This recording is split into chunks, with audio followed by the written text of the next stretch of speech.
Nos encontramos en un nuevo día de estudio, hoy el último día del mes de agosto, y vamos a estudiar el tema Una boca cerrada. ¿A qué hace implicación esto? ¿A qué hace referencia esto? Bueno, ya lo vamos a descubrir.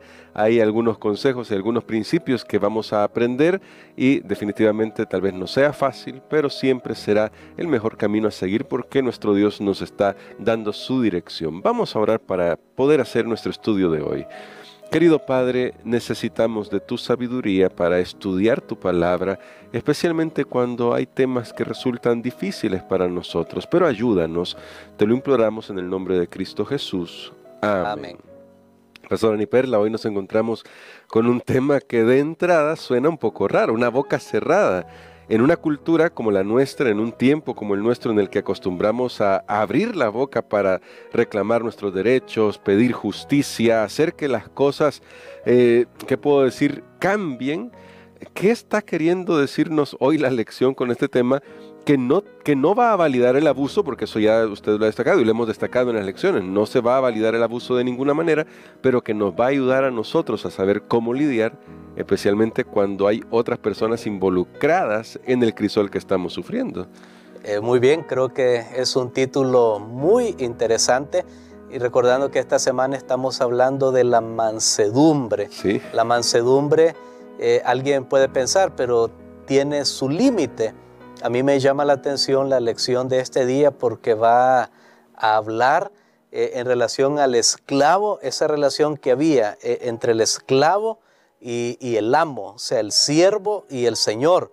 No estamos hablando ni siquiera lo que hoy podríamos denominar relación patrono-empleado, que ya lleva otras garantías. En aquel tiempo un esclavo prácticamente no tenía ninguna garantía. Ninguna. Para ellos, Pedro también tiene un consejo de parte de Dios y especialmente al considerarlo que hoy en la sociedad que vivimos se habla mucho de igualdad. Sí. Todo el mundo, hay igualdad para todos. No voy a mencionar los diferentes estratos o personas o cosas en la sociedad que se dice igualdad, olvidando ética, moral y lo que sea. La cosa es igualdad.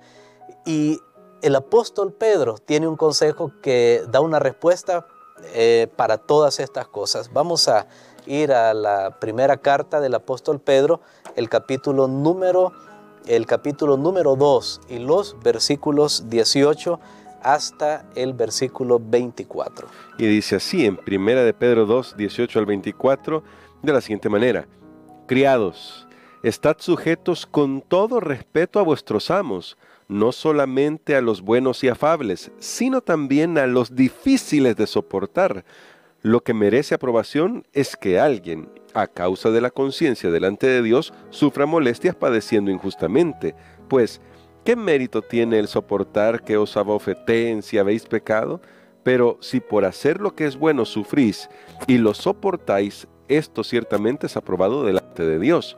Para esto fuisteis llamados, porque también Cristo padeció por nosotros, dejándonos ejemplo para que sigáis sus pisadas.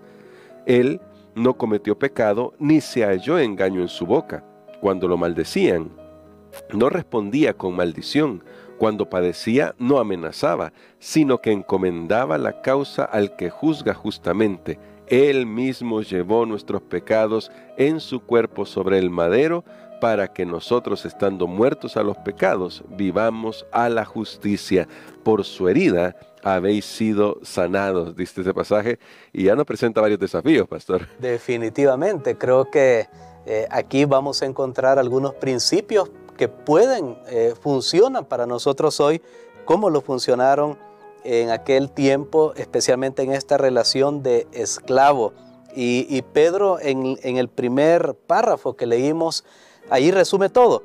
Criados, estad sujetos con todo respeto a vuestros amos. Sí. Esa es la declaración simple, pero a la vez poderosa de las Sagradas Escrituras. ¿Cómo podemos solventar muchas desigualdades en esta vida? Wow. Él dice, criados, estad sujetos con respeto a vuestros amos. No los anima a entrar en un sindicato, a entrar en manos caídas, a hacer marchas.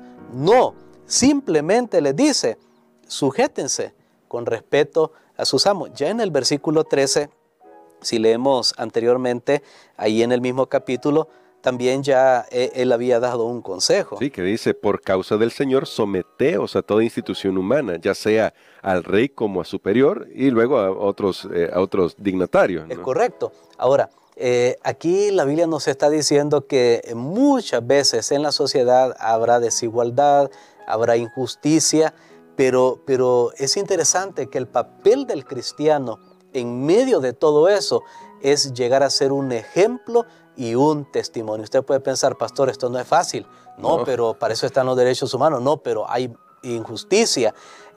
Pero, ¿por qué razón no es fácil? Y vamos a retroceder a otro texto para que veamos por qué realmente esto para nosotros realmente es un llamado que Dios nos está haciendo.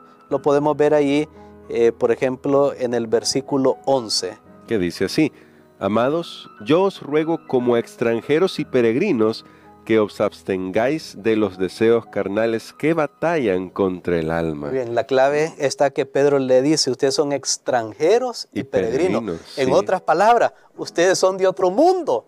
Eso es como que le digan en términos modernos, o sea, es ser extraterrestre, un alien, un extraterrestre. El cristiano realmente es un extraterrestre en el sentido que estamos diciendo, Claro. porque ahora, ¿cómo usted le va a decir a un esclavo en aquella época, mire, trate con respeto a su amo, cuando el amo miraba al esclavo simplemente como un objeto? Y Pedro le da esos consejos. Bueno, aquí es donde entra el tema de la mansedumbre. Noten que ahora nosotros no estamos en una relación de esclavo-amo. Básicamente la esclavitud, como se dio en aquellos tiempos, pues ha sido eliminada en la mayoría de lugares. Pero entonces sucedía algo en la iglesia. Como los dones espirituales sí no conocen estrato, Dios Sí. le da los dones a quien Él quiere. Así es. Entonces imaginemos en la iglesia cristiana un escenario. Ok, ahí el esclavo llega a ser un líder de la iglesia, digamos que es el anciano de la iglesia. Pero el que es el amo simplemente es un miembro de la iglesia y colabora. Ahora, ese esclavo podría llegar a pensar, como yo en la iglesia, digamos que tanto el amo como el esclavo se convirtieron al Y van a Señor la misma y los iglesia. dos están en la iglesia.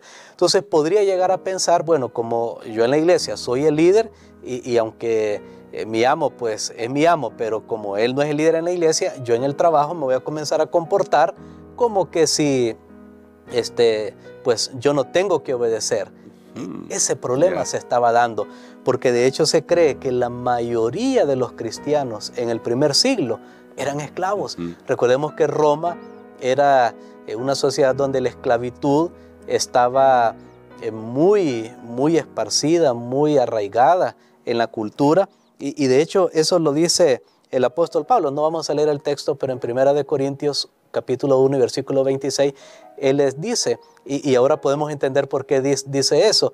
Dice, ustedes no son muchos nobles, no somos muchos sabios. O sea, los que estamos siguiendo al Señor no somos de la nobleza. O sea, eran personas del estrato de la sociedad que se podría considerar que eran los esclavos. Pero ahora, ¿qué les dice Pedro? Miren, ustedes compórtense de una manera diferente. Y sé que este consejo es tan importante, hermano Gerson, para hoy, porque muchas personas dicen, no, yo no me someto hoy a nadie. Ya leímos que Pedro dice, sométanse a toda autoridad, incluso aunque no tenemos la relación amo-esclavo. Ahora puede ser empleador o patrono y empleado, pero hay muchos que ni aún quieren obedecer a sus jefes, a sus empleadores, quieren hacer lo que ellos quieren, y eso es incorrecto, eso es incorrecto.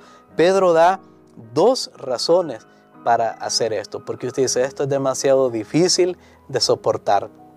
¿Cómo yo voy a vivir en ese estilo de obediencia y respeto en medio de las dificultades?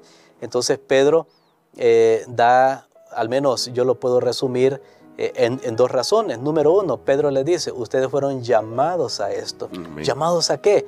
Fueron llamados a la salvación, fueron llamados a dar testimonio. Y número dos, pone el ejemplo de Jesús.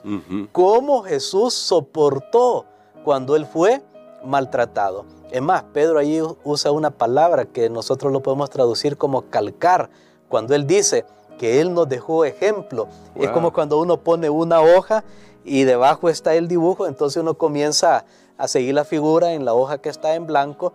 Usted está calcando. Y entonces yo llegué a una conclusión. Si usted y yo no podemos tener ese tipo de respeto para aquellos que estén en un nivel, no importa qué estrato de la sociedad sea, hogar, iglesia, trabajo, sociedad, si no podemos nosotros aún soportar el agravio de alguien que esté por alguna razón encima de nosotros, no somos seguidores de Cristo Jesús. Wow. Podemos estar engañándonos, creyendo que somos cristianos, pero somos de aquello. No, a la primera, el que me dice algo, a la primera yo reacciono, soy vengativo, me hacen algo, yo hago también. No somos de Cristo, así de sencillo, porque si lo estamos calcando a Él, vamos a tener ese tipo de resistencia en medio de las pruebas. Bueno, es la mansedumbre de la que estamos hablando. Pastor, y lo que resulta impresionante en el texto es que todavía Pedro aclara no solo con los que son buenos amos, sino también especialmente con aquellos que no son buenos amos, que son realmente amos que seguramente habrían maltratado a su siervo. Pastor, en este sentido, me gustó el texto que se citaba de somos peregrinos y extranjeros. ¿Cómo podemos vivir cada día recordando que este no es nuestro mundo? Es decir, vivimos tan aferrados a las cosas que hay aquí en este mundo que justamente por eso queremos hacer las cosas y arreglar las cosas a nuestra manera, porque creemos que es nuestro deber y nuestra, ¿qué puedo decir? Nuestra decisión de poder decir, vamos a solucionar las cosas aquí. ¿Cómo vivir con esa perspectiva de que realmente no pertenecemos a este mundo?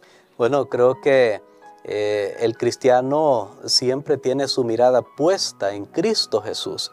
Y en este pasaje que hemos leído, el gran interés de Dios no es poner orden en la sociedad. De hecho, algunos han notado que en la Biblia no hay, en el Nuevo Testamento, imagínense si la mayoría de los cristianos eran esclavos. Eran esclavos. Ahí podemos ver nosotros que ellos pues tuvieron que soportar y obedecer a sus amos muchas veces y aún así seguir siendo cristianos. Pero es que el gran propósito de Dios no es que la igualdad, que los derechos, que no sé qué. No, aquí no, en este mundo. En esta tierra. El gran propósito de Dios era que el cristiano, siendo esclavo, fuera fiel, fuera íntegro. Ese es el propósito de Dios para nuestra vida. Que de paso, nunca vamos a sufrir como Jesús sufrió. Sí, no, es cierto nunca. Que sufrimos, pero jamás el sufrimiento de Cristo. Pero participar del sufrimiento de Cristo requiere algo. Y esto es lo que quiero destacar. 2 veces se menciona una palabrita, no en español, pero vamos a ver dónde está ubicada esta palabra y vamos a decir cuál es la palabra que usa Pedro. Y vamos a leer el versículo 19 y 20. Que dice así: lo que merece aprobación es que alguien, a causa de la conciencia delante de Dios, sufra molestias padeciendo injustamente. Pues, ¿qué mérito tiene el soportar que os abofeteen si habéis pecado? Pero si por hacer lo que es bueno sufrís y lo soportáis, esto ciertamente es aprobado delante de Dios. Muy bien. Ahí la palabra aprobación realmente no es esa la palabra que usa Pedro, sino que él usa la palabra gracia. Y es interesante cuando uno va al texto griego y ahí Pedro dice claramente, y esto ciertamente, por ejemplo, al final del versículo 20, y esto ciertamente es gracia delante de Dios. Eso cambia bastante. Eso cambia realmente el panorama. Es que es la gracia de Dios, el saber lo que Dios hizo en mi vida, porque yo puedo perdonar, porque Cristo me perdonó también, porque Él me dio su gracia. Es inmerecida, porque tampoco estamos hablando que somos salvados por soportar el sufrimiento. Claro. No, la salvación siempre será un regalo de la gracia de Cristo Jesús. Y quiero responder rápidamente esa pregunta que estaba haciendo. Pareciera que ni Jesús, ni Pedro, ni Pablo dieron un mandato específico de terminar con la esclavitud. ¿No? El consejo que dieron ellos al esclavo fue esto que vemos en Pedro. Bueno, respeten a sus amos, pero también Pablo y todos ellos hablan a los amos y se traten bien, claro, a sus siervos. porque recordemos que habían amos que se convertían al cristianismo. Lo que la Biblia dio fueron principios que cuando se ponían en práctica, aunque a alguien se le llamara esclavo o amo, simplemente iba a igualar a todos en el trato. Así que lo que Dios puso fueron principios que con el tiempo fueron destruyendo la esclavitud. Amén. Eso es un buen ejemplo para los cristianos ahora. Muchas veces nosotros pensamos, no, pero es que yo tengo que alzarme en la sociedad, hay que salir a manchar paredes, hay que estar en sindicato, hay que demandar, hay que hacer aquí, hay que hacer allá. Por supuesto, esto se hace ahora, pero más bien es vivir principios. Tal vez no van a funcionar inmediatamente, pero se van a poner las bases para eliminar aquellas cosas que están molestando. Pero nuevamente, recuerde, si usted siente que tiene un jefe, un patrón, quien sea, que está siendo injusto con usted, claro, usted puede abordar la situación, no tiene que tampoco que dejar que el abuso pase, porque hoy hay instancias, hoy hay diferentes recursos que se pueden usar, pero sin embargo, nunca pierda la mansedumbre, que ese es el punto. Sería el hecho de qué motiva esa acción. ¿Qué le motiva y cómo lo va a hacer? ¿Cuál va a ser su testimonio? ¿Cuál va a ser su testimonio? Porque Jesucristo nos dejó ejemplo para que nosotros pudiéramos imitarlo a Él. Amén. Tenemos un gran desafío, pero me gustaba eso último que decía, pastor. Al final también tiene que ver con los motivos. ¿Qué nos motiva a nosotros? Recuerde, nosotros somos ciudadanos del reino de los cielos, y en la lección también se destacaba algo por lo que quisiera que orara por nosotros, pastor. El hecho es que, aunque vivimos situaciones injustas hoy en día, todavía podemos creer que Dios está al control. Es algo que hemos aprendido durante todas las semanas pasadas. Dios está al control y va a vindicar nuestra causa. Él se va a encargar de todo al final. Amén. Ahora, hoy hay que hacer las cosas como Dios nos manda, siguiendo los principios que nos ayudan a lidiar con esta situación. Y quisiera orar por eso, por nosotros, pastor, para que tengamos esta mansedumbre de aprender cómo a veces cerrar la boca, pero mantener el Espíritu de Cristo. Amén. Padre, gracias te damos, Señor, porque los principios de tu palabra son claros. Gracias porque tú estás más interesado en nuestra fidelidad que a veces en resolver algunas cuestiones menores en esta vida.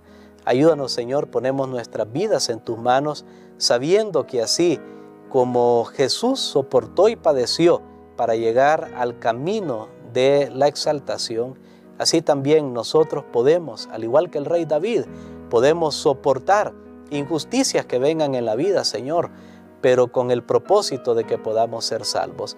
Ayúdanos como cristianos a hacer un testimonio ante los demás y ayúdanos a saber que somos salvados por el sufrimiento enorme de nuestro Señor Jesús. En ese nombre precioso lo pedimos. Amén. Amén.